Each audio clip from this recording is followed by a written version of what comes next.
Assalamualaikum warahmatullahi wabarakatuh. Halo sanak, saya Romi Nasrial. Selamat datang di segmen biologi.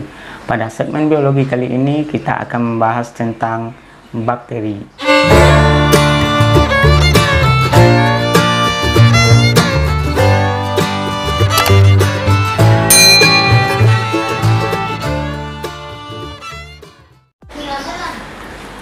Halo kawan-kawan semua, tentu kawan-kawan sudah tidak asing lagi mendengar kata bakteri. Bakteri adalah mikroorganisme yang dekat dengan kehidupan kita sehari-hari. Misalkan kalau kawan-kawan membeli makanan, lalu kawan-kawan biarkan makanan itu lama-lama, maka makanan itu akan membusuk. Nah, peristiwa pembusukan makanan tersebut sebagian besar disebabkan oleh bakteri. Kemudian seperti berbagai produk minuman atau makanan, misalnya seperti nata de coco, proses pembuatannya juga membutuhkan bakteri. Lalu berbagai jenis penyakit yang ada di lingkungan kita, seperti misalnya TBC, tetanus, juga disebabkan oleh bakteri. Nah, sebenarnya apa sih yang dimaksud dengan bakteri ini? Dalam klasifikasi 5 kingdom, bakteri termasuk ke dalam kingdom Monera, yaitu satu kingdom yang memiliki mikroorganisme prokariot, yaitu mikroorganisme yang tidak memiliki membran pelindung inti. Nah, kingdom Monera ini dibagi lagi menjadi 2 subkingdom, yaitu yang pertama Archaebacteria dan yang kedua Eubacteria.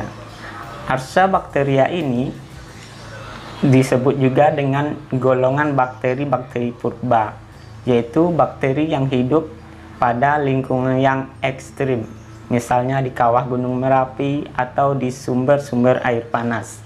Dan yang kedua disebut juga dengan subkingdom Eubacteria, yaitu bakteri yang kita jumpai pada umumnya yang berada pada lingkungan kita. Nah, untuk mengenal apa itu bakteri, ada baiknya kita melihat bagaimana sih karakteristik dari bakteri tersebut. Karakteristik bakteri yang pertama, bakteri merupakan makhluk hidup yang uniseluler dan mikroskopis. Kenapa disebut dengan uniseluler? Uniseluler adalah makhluk hidup yang memiliki satu sel, dan mikroskopis artinya bakteri tersebut memiliki ukuran yang sangat kecil sehingga hanya bisa dilihat dengan bantuan mikroskop sangat kecil. Dan selanjutnya karakteristiknya yaitu prokariot. Prokariot artinya bakteri tersebut tidak memiliki membran pelindung inti. Umumnya memiliki alat gerak yang berupa flagel, memiliki dinding sel berupa peptidoglycan yang berfungsi untuk melindungi sel bakteri tersebut. Bakteri mampu bereproduksi dengan cara seksual maupun dengan cara aseksual. Bakteri memiliki alat gerak berupa flagel. Bakteri dapat hidup di mana saja, seperti di tanah, di benda, dan di makhluk hidup lainnya. Berdasarkan flagelnya, bakteri dapat dibedakan beberapa kelompok. Yang pertama disebut dengan atrik, yaitu bakteri yang tidak memiliki flagel. Yang kedua disebut dengan monoatrik, adalah bakteri yang memiliki satu flagel pada salah satu ujungnya.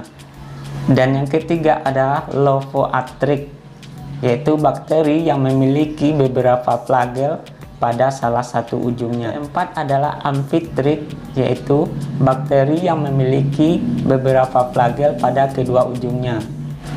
Dan yang selanjutnya adalah peritrik, yaitu bakteri yang memiliki flagel pada semua permukaan tubuhnya. Dan selanjutnya adalah bentuk-bentuk bakteri. Bakteri umumnya terdiri dari 3 bentuk. Yang pertama bentuk kokus, yang kedua bentuk bacillus, dan yang ketiga bentuk spiral. Dan ketiga bentuk bakteri yang pertama yaitu bentuk bacillus atau bentuk batang. bentuk batang ini terdiri dari beberapa bentuk. Yang pertama, monobacillus, yaitu bentuk batang yang memiliki satu batang tunggal saja. Yang kedua, diplobacillus, yaitu bentuk batang yang terdiri dari dua batang yang bergandengan.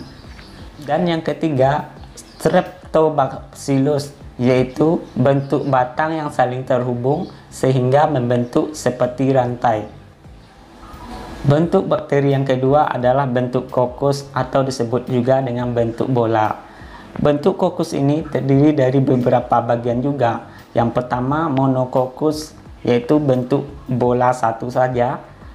Yang kedua, diplokokus, yaitu bentuk kokus yang bergandengan. Yang ketiga, tetrakokus, yaitu bentuk bola yang bergandengan 4-4. Selanjutnya, streptokokus, yaitu kokus yang berbentuk rantai. Dan yang terakhir adalah Staphylococcus, yaitu kokus yang berbentuk bergelombolan seperti buah anggur. Dan bentuk bakteri yang ketiga adalah berbentuk spiral.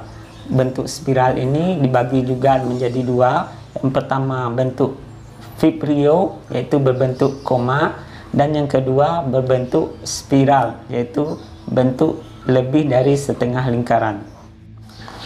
Selanjutnya adalah struktur tubuh bakteri.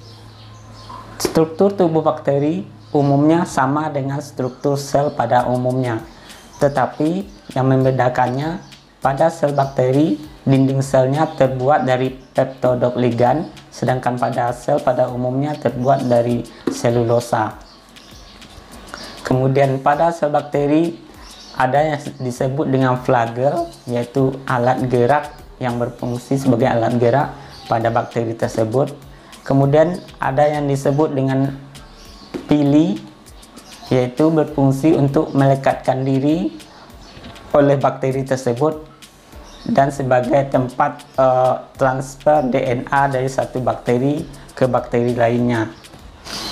Kemudian ada juga disebut dengan kapsul, yaitu lapisan lendir yang berfungsi sebagai alat gerak pada bakteri yang tidak memiliki alat gerak.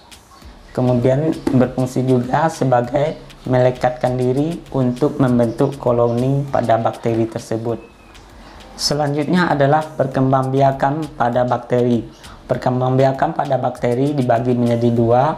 Yang pertama secara aseksual, yaitu secara vegetatif dengan cara membelah diri. Yang kedua adalah secara generatif atau seksual, terdiri dari 3 tahap. Yang pertama transformasi, yang kedua transduksi, dan yang ketiga konjugasi.